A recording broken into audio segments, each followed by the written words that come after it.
I'm going to start, well, thank you for sticking at the end. I'm going to make you a little hungry because I have some pictures of recipes in there. And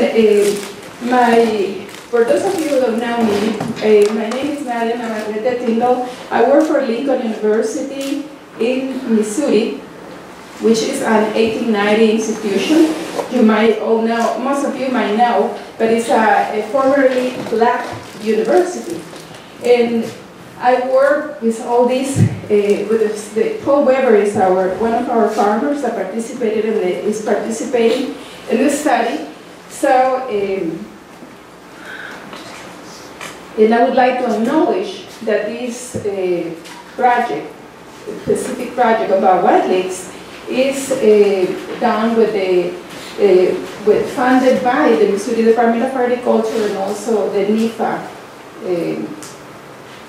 organization, the federal money. And the photos are from my husband here, that some of you met. And I'm an extension specialist. So what I did is not necessarily research. What we're doing is just using the information that is already being obtained by other researchers. And that's what I'm going to do. We're working with farmers as collaborators. The main goal of this study is to protect natural populations of lakes in Missouri by growing them in a sustainable way. And what we're doing is trying to grow them as crops. I'd like to know how many of you know wild lakes? How many of you have eaten them? So it's really a very nice group. Maybe we should have for the next conference leeks in our menu. I'll be happy to provide it. And there are two species of wild leeks, Elium trichotum and Alibardickia, for those of you who don't know. In Missouri, we have them. We have both. We separate them in the two species, but in other locations, they are considered varieties. It depends on the botanists that we listen to. In my case, I listen to George Adkiatic. So this is Elium trichotum. It has much wider leaves. It's the most common wild leaf, and this is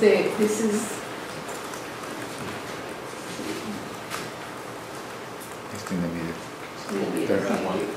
And this one, you can see the difference. It's much narrow leaves and also longer. It is widely distributed in the eastern United States, and you can see here in Missouri, just in one, like 2/3. It doesn't really represent exactly where it's found. Here you can see it only has been found in 19 counties at this point. Just 5 years ago, it was only 14. But they keep finding them, so that means that people are getting to know them. We assume that people are getting to know them more, and they're being reported more. And before that, people get too excited about allium, as it happens in eastern states, where they're dug in the wild. We're hoping that people can learn to do their own plantings. We won't have too much time to talk about what it implies to grow wild leeks, but leeks are usually found in woodlands, very rich in moist soil, very good drainage, and this is in Missouri, right about 2 miles from where we live in Columbia. So it really grows well. And it's, some of the companion vegetation includes Sweet Williams, jewelweed that we have here with nettle. So I can see some patches here in the woods that we have been visiting where wild leeks could be grown. That could be established in areas instead of bamboo, for example. And this is how they look. They're really beautiful plants. Those of you who know them, you know that they start early in the spring. They are fully developed by mid-May, and by late May or early June, they start senescing. So it's a really very particular plant, because at this point, many of the plants send their scape or inflorescence. By mid-July, the inflorescence is formed, and by late August, September, it depends where you are. It has a wide, since it has a wide range of distribution. In Missouri, by September, the seed is formed, and it's very characteristic because it has these round knives, like bead. They almost look like beads. It's just a very pretty seed, as you can see. And the propagation from seed requires a lot of care because the root requires a warm and moist period to break dormancy, and followed by a cold period to break shoot dormancy. If you miss the first part, or maybe there's not enough warm period, we have to wait 18 months. And that's what happened to us. We were so excited with these little seedlings that you see. They were the first ones that germinated for us after 18 months. So it's kind of exciting that you see, you just keep them just in case, but they do germinate. Vegetative propagation is by division, and according to Jim Chamberlain, who is really an expert, according to others like Janine Davis, they can be propagated by separating the bulbs. But there is, what I didn't know, I just learned recently that they also form a rhizome. So if you leave the rhizome in the ground and just get the bulbs, then the plant is not completely done. You can still allow the plant to keep propagating.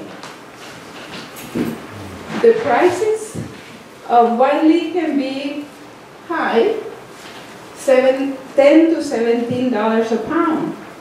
It depends where you live. In New York, chefs look for these leeks and they pay good price. And you can also get the frozen bulbs from $7 to $10. You can use the bulbs, but what we are trying to do, and it's something that it depends who you are talking to. It's kind of hard to make people just eat part of the plant. But we're talking with Anna, and in Austria, they have a wild onion that is very similar to wild leeks. And it's really neat to know that they only gather the leaves. If they only gather the leaves, you won't dip the complete plant, and still you can enjoy the flavor. What we have done to promote wild leeks, we do seminars, tours, and workshops. This is just to show off our native plant gardens that we have at Lincoln. So if you ever come, let me know. We have more than 100 species. We do food tasting sessions. We have them in 2015 and 2016. And we evaluate, we invite people to come from the community and from the university. They evaluate flavor, texture, aroma, presentation, and overall acceptability. In 2016-15, we have a few recipes tested, and we have the acceptability was very good, 4.2 to 4.5, with 5 being excellent. In 2016, we did more food samples, but the data is not presented today. And we have, when we select the best recipes during the year, and then at the end of the year, we have an event that we call Dining Wild, where we do garden tours, we have music, it's like a little conference, and then people taste wild leeks and other native edibles in real recipes for a nice dinner. And it's something that I think that we can do in the future for an economic botany conference. Again, I say I want to make you hungry. This is a really good recipe with wild leeks. We call it, but we mix it with Golden Glow, with wild leeks, and also cut plant. Some of you might be familiar. They're all native plants. And so we are, as Extension, we offer lots of seminars. We have more than 20 seminars.